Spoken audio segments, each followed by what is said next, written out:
Ayo ajak umat Islam ini jangan sampai buta politik.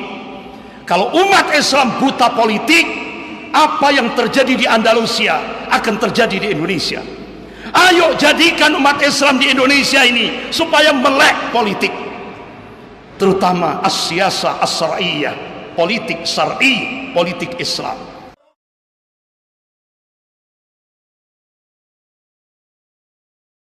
Penolakan tablik akbar Ustadz Somad oleh Majelis Ulama Payakumbuh, yang mana hal ini terletak kepada soal politik. Jadi yang menyebabkan Ustadz Somad ditolak ialah dinilai ada unsur politik, sedangkan urusan tablik akbar tidak menjadi masalah atau persoalan Ustadz ditolak di Payakumbuh. Namun memang kita ketahui juga bahwa apa salahnya jika sosok ulama memberikan penjelasan atau berbicara soal politik di tengah-tengah umat. Sahabat Muslim, bahkan apa yang dijelaskan oleh Ustadz kita, mengimbau agar umat Islam tidak buta dalam berpolitik, jadi dapat kita ketahui hal-hal tersebut tentu dari ulama atau guru kita, maka tentu tidak ada hal yang mengherankan atau menyimpang jika ada ulama yang berbicara soal politik. Sahabat Muslim, untuk itu mari kita dengarkan apa yang dijelaskan oleh Ustadz kita, dan sebelum lebih lanjut, silahkan klik tombol like dan subscribe-nya dulu. Masyaallah muslimin, jamaah Jum'ah rahimakumullah. Puji dan syukur kita panjatkan kehadirat Allah Subhanahu wa taala yang atas rahmat, taufik serta hidayahnya kita masih diberikan nikmatul iman wal Islam. Semoga Allah Subhanahu wa taala senantiasa membimbing kita ke jalan yang lurus, yaitu jalan siratal mustaqim. Dan semoga Allah Subhanahu wa taala senantiasa memberkahi dan merahmati kehidupan kita sampai kita menghadap kehadirat Allah penuh dengan ridho dan ampunannya. Amin ya rabbal alamin. Salawat serta salam semoga tetap tercurahkan pada Rasulullah sallallahu alaihi wasallam beserta keluarga, para sahabat dan pengikutnya yang senantiasa istiqamah dalam memperjuangkan syariahnya, dalam menegakkan sunnah-sunnahnya sebagaimana pemahaman para salafus saleh. Masyaallah muslimin, jamaah Jum'ah rahimakumullah.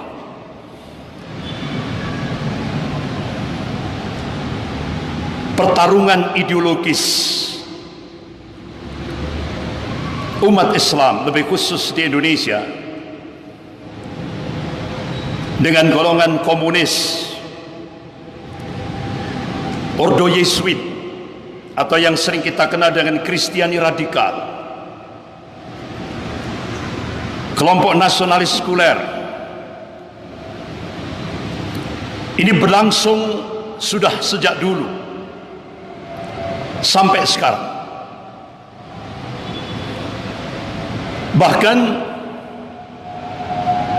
di Indonesia yang kita saksikan, komunis sudah ditopang oleh Syiah Rafidhah. Bahkan pertarungan ini tidak lepas daripada skenario global yang ingin mencengkeram Indonesia, di mana Indonesia penduduk muslimnya terbesar di seluruh dunia, dan itu diakui oleh lembaga riset dunia, The Pew Forum on Religion and Public Life. Indonesia diletakkan pada ranking pertama jumlah penduduk muslim terbesar di seluruh dunia. Oleh karena itu, Indonesia adalah sasaran target utama. Terlebih gerakan Zionisme internasional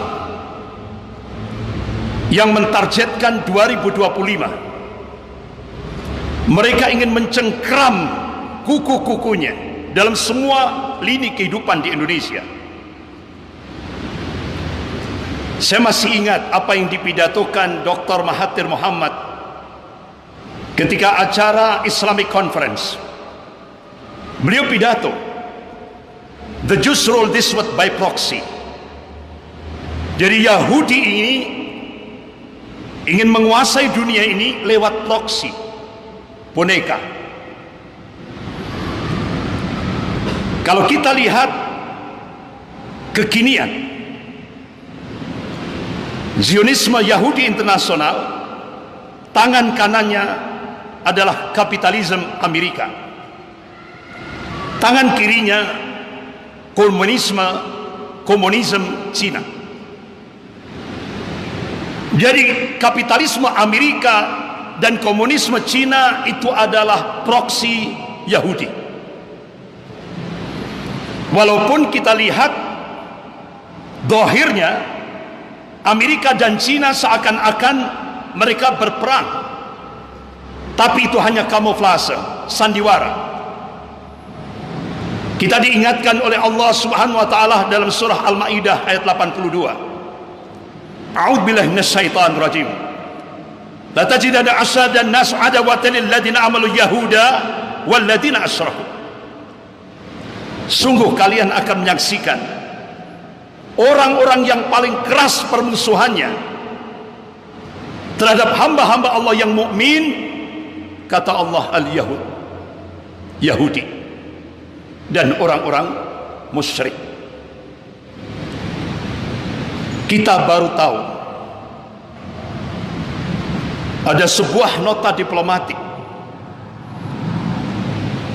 dengan kode referensi Beijing 1448. Ternyata Kementerian Luar Negeri Amerika dan Kementerian Luar Negeri Cina sepakat untuk melakukan akselerasi menjadikan Indonesia menjadi sebuah negara sekuler. Ma'asyiral muslimin jamaah Jum'ah rahimakumullah. Bahkan Cina, Partai Komunis Cina, sudah sejak tahun 1986 Partai Komunis Cina sudah mengincar Indonesia. Bahkan pada saat Kongres Partai Komunis Cina tahun 1986 itu, Cina melakukan kajian tentang Indonesia. Diambil sebuah kesimpulan, ada 3 hambatan Cina untuk melakukan penetrasi ke Indonesia. Yang pertama, regulasi dan doktrin anti komunis. Hambatan yang kedua, positioning Pancasila sebagai musuh komunis. Hambatan yang ketiga, sikap anti komunis umat Islam seluruh Indonesia masih solid. Ma'asyiral muslimin jamaah Jum'ah rahimakumullah. Ternyata apa yang saya sampaikan ini implikasinya i-polisosbud hankam. Ada 2 buah foto. Foto yang pertama dan foto yang kedua, dua-duanya presiden dunia Islam. Yang pertama, foto sebelah kanan, Presiden Turki Tayyip Erdogan. Beliau ziarah di makamnya Muhammad Al-Fatih. Foto sebelah kiri itu Presiden Indonesia. Beliau ziarah di makamnya Mustafa Kemal Atatürk. Apa implikasi dari 2 buah foto ini? Foto yang sebelah kanan, beliau melakukan perubahan besar-besaran. Turki sebagai sebuah negara yang sekuler ekstrim, beliau rubah dengan 3 aktivitas yang sangat fundamental sekali. Yang pertama, gerakan sholat subuh berjamaah. Yang kedua, gerakan infak dan sedekah. Yang ketiga, bangunan silaturahim antara umara dan ulama, bangunan ukhuwah antara ormas-ormas Islam. Tiga aktivitas fundamental ini digerakkan oleh Presiden Turki Tayyip Erdogan ke seluruh wilayah Turki. Allahu Akbar. Dalam waktu 50 tahun Turki berubah dari sekuler ekstrim tahap demi tahap menjadi sebuah negara Islami. Akhirnya puncaknya beliau launching Hagia Sophia, yang dulu pada masa Imperium Romawi itu sebuah gereja. Ketika ditaklukkan oleh Muhammad Al-Fatih rahimahullah, Hagia Sophia dibeli dengan harta pribadi beliau, kemudian diwakafkan untuk umat Islam. Yang pada masa pemerintahan Mustafa Kemal Atatürk, Hagia Sophia dijadikan museum.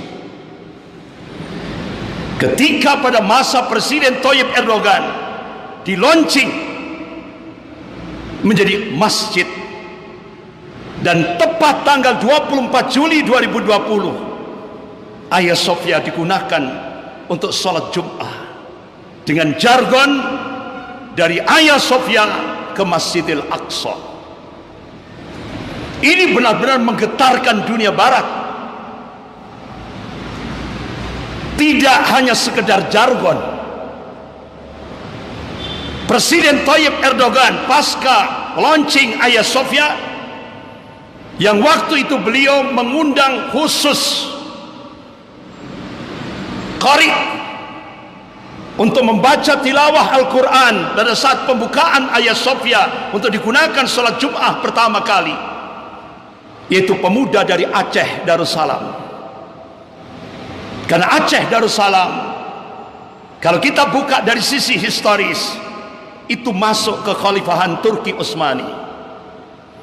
Bahkan di sana ada mujahidah, yaitu Laksamana Kemal Hayati, mujahidah yang dididik untuk menjadi mujahidah di Turki Utsmani, sehingga beliau seorang mujahidah yang tangguh, yang berhasil membunuh komandan angkatan laut penjajah Belanda.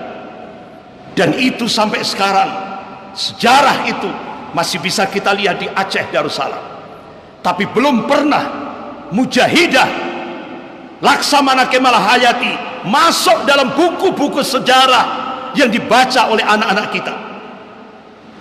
Ini penggelapan sejarah. Masyaallah muslimin jamaah Jum'ah rahimakumullah. Akhirnya apa yang terjadi? Presiden Tayyip Erdogan mengundang pimpinan Harakatul Muqawamah Al-Islamiyah Ismail Haniyeh. Benar-benar ini menggetarkan dunia barat. Amerika, negara-negara barat marah. Tapi Presiden Tayyip Erdogan menunjukkan izzah sebagai seorang pemimpin dunia Islam. Turki tidak Turki yang dulu. Allahu Akbar. Allah tunjukkan kekuasaannya. 8 pemuda Islam dari Indonesia, alumni dari ITB, Institut Teknologi Bandung, diundang oleh Presiden Tayyip Erdogan untuk mencari ladang gas di laut Turki. Allahu Akbar. Selama ini Turki impor gas dengan Rusia dan beberapa negara yang lain. Allah tunjukkan kekuasaannya. 8 pemuda Islam alumni ITB, alhamdulillah biidznillah, atas izin Allah, berhasil menemukan ladang gas terbesar seluruh dunia yang debitnya pertama 320 miliar meter kubik, dan yang sebelahnya debitnya 800 miliar meter kubik, sehingga akhirnya Turki stop impor gas dari Rusia dan beberapa kawasan yang lain. Luar biasa, Allah tunjukkan kekuasaannya, Allah berikan keberkahan ketika Islam dijadikan sebagai landasan dalam kehidupan berbangsa dan bernegara. Tapi begitu kita melihat foto sebelah kiri, implikasinya besar. Pulang dari ziarah dari Mustafa Kemal Atatürk, beliau secara resmi menghapus 3.741 perda syariah di seluruh Indonesia karena dianggap itu menghambat investasi ekonomi di Indonesia. Dampak daripada ketika berubah kiblat ke Cina, apa yang terjadi? Cina untuk menghancurkan, melemahkan umat Islam di Indonesia, Cina melakukan strategi divide et impera, adu domba dengan biaya 20 triliun. Jadi ormas-ormas Islam di Indonesia diadu domba, kelompok-kelompok umat Islam di Indonesia diadu domba dengan masalah-masalah yang tidak prinsip. Bahkan media mainstream di Indonesia yang sudah dikuasai oleh Taipan digunakan senjata untuk menggerakkan Islamofobia dengan stigma Islam radikal.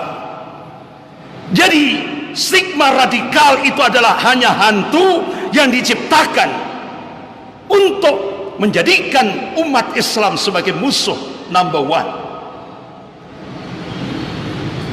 Dan puncaknya kita bisa melihat akhirnya ada sebuah stigma yang disampaikan oleh Ketua Dewan Pembina Ideologi Pancasila. Beliau sampaikan agama adalah musuh terbesar Pancasila. Logikanya sekarang di Indonesia agama adalah musuh negara,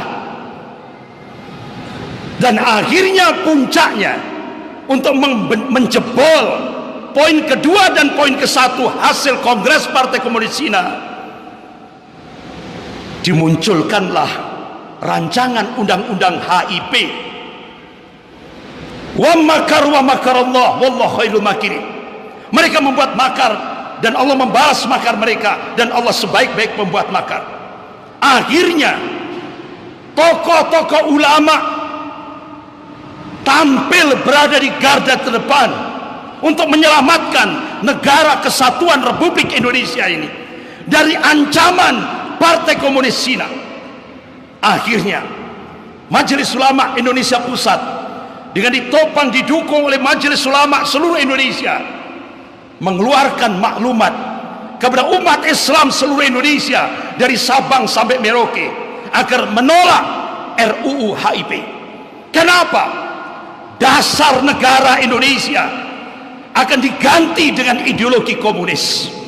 Ketuhanan yang Maha Esa, yaitu bermakna tauhid, akan diganti dengan ketuhanan yang berkebudayaan. Bahkan tidak hanya itu, landasan hidup berbangsa dan bernegara yang selama ini ketuhanan yang Maha Esa, tauhid, dijadikan sebagai landasan dalam kehidupan berbangsa dan bernegara, sekarang mau dirubah. Landasannya bukan ketuhanan yang Maha Esa, tapi iptek, Astagfirullah. Akhirnya RUU HIP dari DPR diserahkan pada pemerintah, dan ujung-ujungnya pemerintah hanya mengganti casingnya, tapi substansinya sama. Diganti RUU PIP, diganti lagi RUU BPIP. Akhirnya Majelis Ulama Indonesia Pusat memberikan warning, kalau RUU BPIP ini tetap dilanjutkan, Majelis Ulama Indonesia Pusat akan mengangkat panglima, menggerakkan Masirah Kubra dengan jargon iskariman au mutsyahidan. Bahkan yang apa dampak daripada peringatan dari Majelis Ulama Indonesia Pusat, akhirnya dari kalangan mereka mengeluarkan, bahkan dengan beraninya ketika dengar pendapat di parlemen, di DPR RI, kalangan mereka meminta supaya Majelis Ulama Indonesia dibubarkan. Astagfirullah. Mereka tidak ingat siapa yang berjuang sampai Indonesia merdeka. Ulama. Siapa yang merumuskan Pancasila? Ulama. Siapa yang mencetuskan NKRI? Ulama. Tapi mereka sekarang ingin mengkhianati perjuangan ulama. Bahkan ulama mau disingkirkan. Bahkan Presiden Cina Xi Jinping memerintahkan bulan September ini agar Indonesia menggunakan hard power, lebih keras lagi terhadap umat Islam. Dan itu sudah dijalankan. Untuk test case awal, yaitu kejadian yang menimpa Syekh Ali Jabir. Dan ini akan digerakkan hard power. Ini tidak lepas daripada perintah Presiden Cina Xi Jinping. Bahkan info, mudah-mudahan tidak salah, di Jawa Timur ini ada pergerakan kurang lebih 1000 yang disiapkan, disebar di seluruh Jawa Timur. Kita harus siaga. Umat Islam harus siaga, jaga masjid, jaga imam-imam masjid, jaga ulama, karena mereka ditarget kurang lebih 1000 yang sudah digerakkan di Jawa Timur ini. Kita harus meningkatkan kewaspadaan, karena bulan September mereka menggunakan hard power. Masyaallah muslimin, jamaah Jum'ah rahimakumullah. Bahkan Presiden Xi Jinping tanggal 1 Oktober akan resmi menjadikan Indonesia menjadi koloni Cina. Benar-benar pertanyaannya, apa yang bisa kita perbuat untuk 4 tahun ke depan? Apa yang kita bisa perbuat untuk 4 tahun ke depan? Satu sisi Rasulullah SAW sudah memberikan kabar pada fase keempat Mulkan Jabriyah ini banyak dipenuhi oleh penguasa-penguasa diktator, penguasa yang menyengsarakan rakyatnya, penguasa yang memaksakan kehendak bagi rakyatnya. Oleh karena itu Rasulullah SAW memberikan kiat, kalau kita ingin selamat pada fase keempat yang dipenuhi dengan fitnah-fitnah akhir zaman ini, yang pertama, Rasulullah menyerukan al-mubaddirah bi'amal, bersegera beramal soleh, jangan ditunda. Yang kedua, at-tamassuk bisunnah, berpegang pada sunnah Rasulullah SAW. Yang ketiga, ar-ruju' ilal ulama, kembali ke ulama. Ulama yang mana? Kata Imam Syafi'i rahimahullah, cari ulama yang paling dibenci oleh golongan kafir dan golongan munafik, jadikan itu sebagai pijakan. Yang keempat, kuatkan kesabaran. Kuatkan kesabaran. Ya ayyuhalladzina amanu sabiru wassabiru warabbitu wattaqullah la'allakum tuflihun. Yang kelima, ad-du'a, doa. Terus apa yang bisa kita perbuat pada 4 tahun ke depan? Waktu kita singkat, tapi kita diberikan keyakinan oleh Allah, wa man nasru illa min indillahil azizil hakim. Kemenangan itu datangnya dari Allah yang maha perkasa lagi maha bijaksana. Wa kana haqqan alaina nasrul mu'minin. Kewajiban kami, kata Allah, memenangkan golongan mukmin. Islam pasti akan dimenangkan oleh Allah Subhanahu wa taala. Itu sebuah kepastian. Golongan mukmin pasti dimenangkan oleh Allah Subhanahu wa taala. Oleh karena itu, apa yang bisa kita perbuat? Yang pertama, 4 tahun ke depan jangan ditunda, gerakan terus. Dakwah tauhid harus terus kita gerakkan.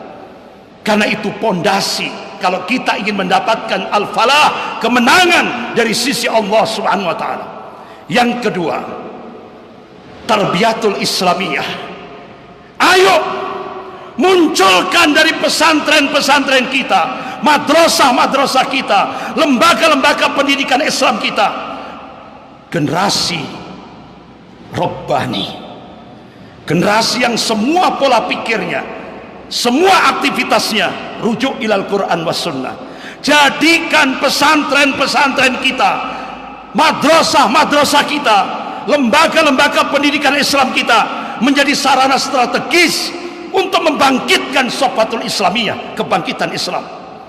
Kemudian yang ketiga, as-siyasah as-syar'iyyah. Ayo ajak umat Islam ini jangan sampai buta politik. Kalau umat Islam buta politik, apa yang terjadi di Andalusia akan terjadi di Indonesia. Ayo jadikan umat Islam di Indonesia ini supaya melek politik, terutama as-siyasah as-syar'iyyah, politik syar'i, politik Islam. Kemudian yang keempat, iktisadiyah islamiyah. Ayo bangun kekuatan ekonomi umat. Dari mana? Masjid, masjid, masjid. Dengan kekuatan jamaah, bangun ekonomi umat lewat masjid dengan kekuatan jamaah. Kemudian yang kelima, bangun askar islami, bangun laskar-laskar islami. Karena ke depan tantangan kita lebih besar dan lebih kompleks. Insya Allah 5 program ini Allah Subhanahu wa taala sudah berjanji, wa kana haqqan alaina nasrul mu'minin. Mudah-mudahan Allah Subhanahu wa taala memberikan keistiqomahan kepada kita semuanya. Mudah-mudahan Allah Subhanahu wa taala menjadikan kita semuanya menjadi ansarullah, ansarullah, penolong-penolong agama Allah sampai kita menghadap Allah. Mudah-mudahan kita diberikan akhir yang husnul khatimah. Barakallahu li wa lakum fil Qur'anil azim wa nafa'ani wa iyyakum bima fihi minal ayati wa dzikril hakim. Aqulu qouli hadza wastaghfirullah innahu wal ghafurur rahim.